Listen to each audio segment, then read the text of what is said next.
Very, very tough game, very competitive game. I mean, some of the shot making in this series has been really beyond belief.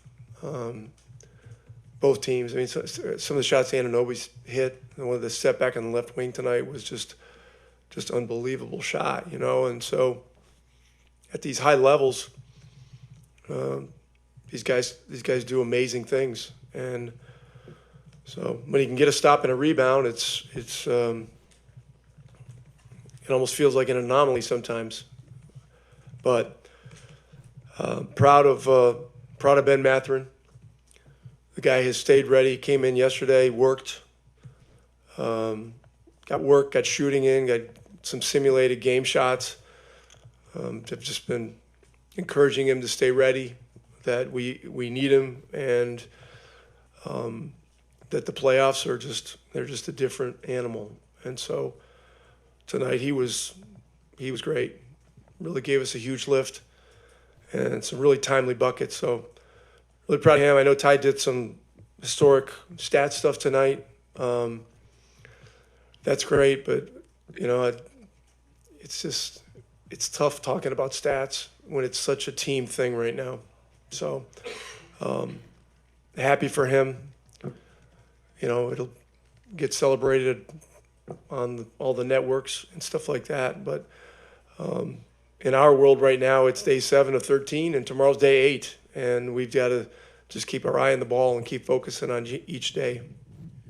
Rick, Tyrese put a lot of the team's offensive struggles on game 3 on himself in that second half. What did you think of his changed approach today, and how did that help both him and everybody?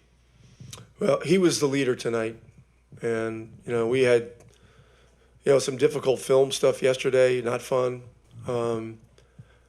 But our guys, they're authentic guys, and they want authenticity and the truth. And, sometimes the truth is pretty painful.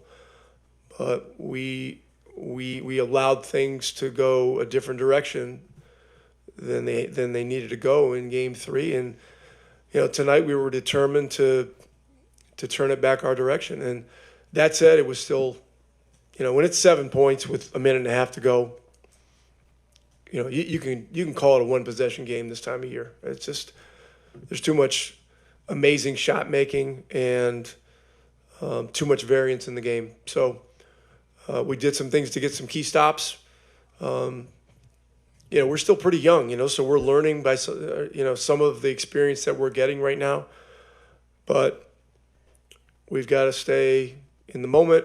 We've got to keep our eye on the ball and, go day to day and moment to moment here.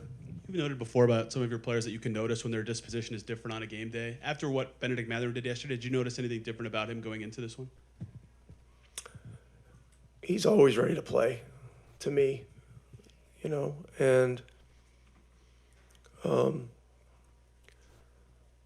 he watched last year when he was injured, how the whole thing went, we didn't have the variance in our lineup last year that we have this year. We have, we're playing 12 guys. Walker hasn't played in the series yet. But we're playing 11 other guys, and it would be 12. And so if he was playing some, and he may still, and with the Towns matchup being so difficult, Miles fouled out tonight. Walker has got to stay ready, and he was there yesterday too, along with Murphy. Those 3 guys worked together, keeping themselves ready for whatever was needed. So anyway, it's you can't exhale at all in the playoffs. I want to go back to Halliburton, obviously, on top of what he does on the offensive end in terms of pushing tempo, 12 defensive rebounds, 4 steals. Would you like on top of just his ability just to get his hands on the ball and start things that way, basically by causing turnovers and grabbing some rebounds when that's the thing you really needed? Yeah, and he's doing this within the system. There isn't a lot of freelance stuff where, they're just kind of outside the box gambles. He's doing it within the system, and that's real growth. And look, he's had a lot of things happen this year. The year's been filled with ups and downs. He's remained remarkably resilient and steadfast in, his belief in what we're doing and who he is. And so, we need him to continue to lead us. And, Siakam was great again tonight too. And I didn't even look at the stat sheet on him, but, he's just making timely play after timely play. And so, we've got good contributions up and down the roster. Even the guys off the bench that didn't score much played with a lot of presence and a lot of purpose. Ask about one of those other guys, Aaron, obviously coming off the ankle, goes for 16, hits a couple big threes to get it started. I think he's plus 20, I think, on the floor for you tonight. Just how important was he being able to, overcome that and play? It seemed like it didn't even affect him. Yeah, I was really concerned after Game 3 what today was going to feel like for him. He got a lot of treatment yesterday. Fortunately, we didn't have to travel. You get in a plane with an ankle, and the thing, has a tendency to blow up. But he's done a lot of treatment. He's got all kinds of electronic devices hooked up to him. I know his mom's in town helping him with ice and stuff like that. And he was determined to be in this game.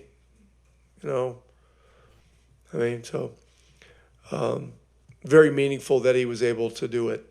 And hopefully he can bounce back from tonight.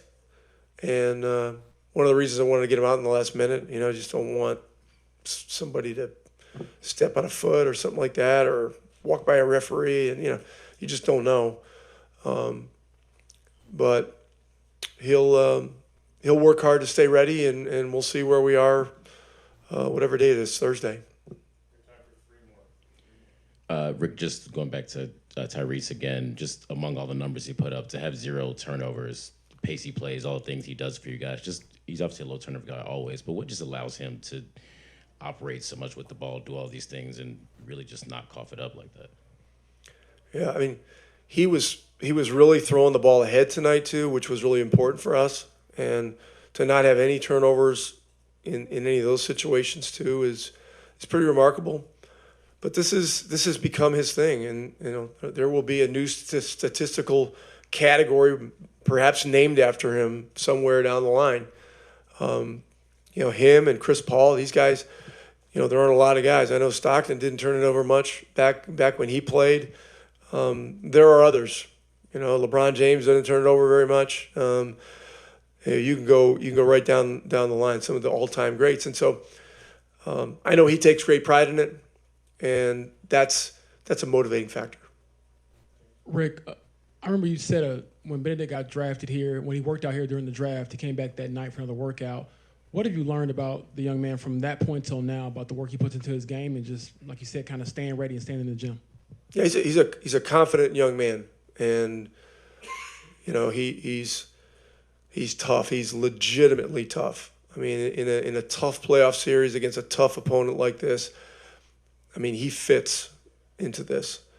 In games this year where you're playing against physical opponents and it's becomes a ratty game, he goes in there and he's gonna come out of there with 15 points and 7 free throws, and stuff like that. So, but this is a great moment for him.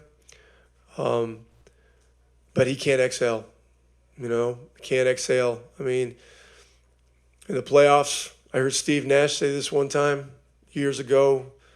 When you win, it feels like you're never going to lose again, and when you lose, it feels like you're never going to win again. And those are the emotions, and that's why each of these games looks and feels and is so different. Rick, you had mentioned, you said there's all these different statistical things with Tyrese, but it's about the team, the collective. How important is it that Tyrese's style of play feeds so directly into that collective style? It's low touch time, it's high pass, it's high assist. Does that make it easier to build the kind of culture that you guys have here? It does. But I'm just really tired about talking about individual stats this time of year. It's just not. It just flies in the face of what's necessary. I had a radio show this morning, and somebody asked me about Ben Matherin's numbers. This is a team game. It's not about the numbers. It's about being ready. And a lot of times defining plays in the playoffs have nothing to do with statistical things. They're loose ball plays, they're charges taken, stuff like that. I mean, celebrate that. Talk about that. I mean, those are the kinds of things that are truly important. So, look, Tyrese is a great player, and I think people realize that. He happens to do some very impressive statistical things, but he's well aware that all of this far transcends statistics.